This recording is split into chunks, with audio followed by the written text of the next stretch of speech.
Indian Premier League रेना गेलाना match रे सनराइजर्स हैदराबाद ठेन खन मोड़े गोटांग विकेट ते जितकरेना लखनऊ सुपर जायंट्स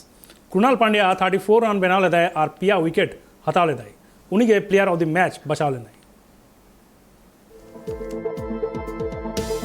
लखनऊ रेना इकाना स्पोर्ट्स सिटी रे खिलेर तुपु रेगिन अड़गुलेना लखनऊ सुपर जायंट्स और सनराइजर्स हैदराबाद टॉस दाड़ी कते पुलु बैटिंग को हताव लेदा सनराइजर्स हैदराबाद बैटिंग है कते बारगेल ओवर रे मोटे 121 रन के को बनाव लेदा राहुल त्रिपाठी जतोन जस्ती 34 रन बनाव लेदा अमोलप्रीत सिंह 31 और अब्दुल समद 21 रन बनाव कते नॉट आउट ताहे कना सुपर जायंट्स कोन कृणाल पांड्या पिया अमित मिश्रा बारिया और रवि बिश्नोई मिटी विकेट हताव लेदा इन तायम लखनऊ सुपर जायंट्स बैटिंग है कते 16 ओवर रेगे ओना टारगेट को पाडम लेदा मेन दो आड़ी हेलाई के को जीत करेना के राहुल 35 कृणाल पांड्या 34 और काइल मियर्स 13 रन बनाव लेदा लखनऊ रेन allrounder Krunal Pandya 5 over ball कते 18 रन एम लेदाय और पिया विकेट हताव बैटिंग है कते 23 बॉल खेल कते 34 रन बनाव ले और उनिया ओना इनिंग्स खातिर के प्लेयर ऑफ द मैच को बचाव ले तेहेन मुंबई इंडियंस विरुद्ध रे खिलोतपुरे अड़गुना चेन्नई सुपर किंग्स और मिड मैच रे दिल्ली कैपिटल्स ला खेलाय राजस्थान रॉयल्स नो मैच जीत कर कते पॉइंट टेबल ना जतो चेतान रे को रखाबेना लखनऊ सुपर जायंट्स